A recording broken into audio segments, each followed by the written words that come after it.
As members of the Democrat Party tout social justice as the fix for all of America's problems today, one economist is saying we cannot help people by giving them more opportunities by forcing an attractive vision on them, and to do so could actually make the problems worse, even though you might be well-intentioned. Here to explain why is the economist Thomas Sowell himself. He's a senior fellow at the Hoover Institute and author of Discrimination and Disparities, which is out now, and also has an enlarged edition. So you say, biases are out there, but you haven't seen a social program that corrects it yet. There are biases. Of course there are biases. There have always been biases.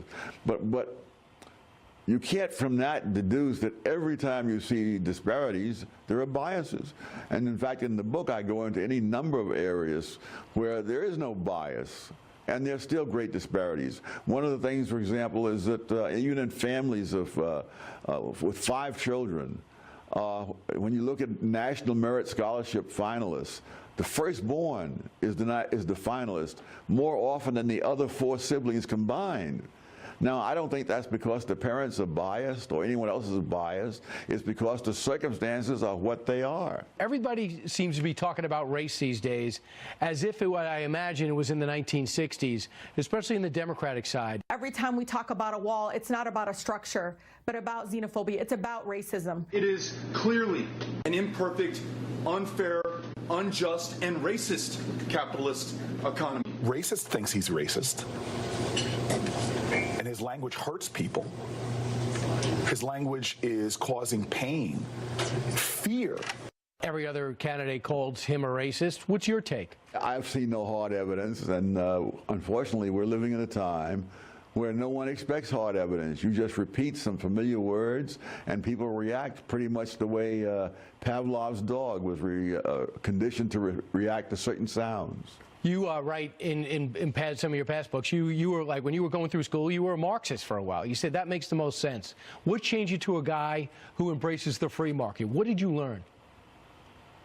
Well, unfortunately, I didn't learn it in school as I should have, but when I got to the point of doing my own research, then began to pile up facts, it then became painfully clear that the theory really didn't work in the real world. Why today do you feel as though most of the next generation seems to be open to over 50% embraces socialism? What happened? What happens is that I guess they no longer look at facts, or the schools aren't teaching them, because this great fervor for Bernie Sanders was occurring at the time when Venezuela, with one of the world's largest reserves of oil, people were going downhill in their living standards and were hungry and desperately fleeing to neighboring countries.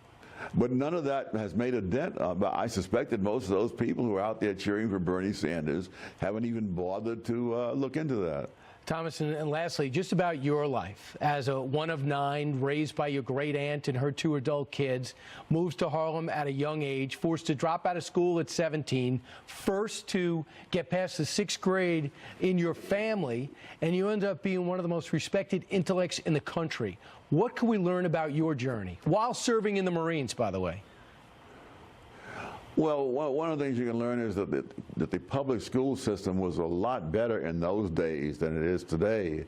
And one of the things in those days, they had ability grouping. So even if you went to a school in the middle of Harlem, as I did, if you were in the group, in the high ability group there, you got a very good education that someone living where I lived has very little chance of getting today.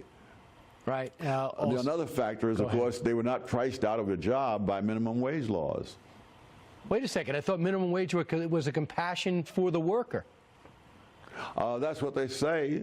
Studies done by the National Bureau of Economic Research and others show that, in fact, the actual earnings of workers at the bottom have tended to go down.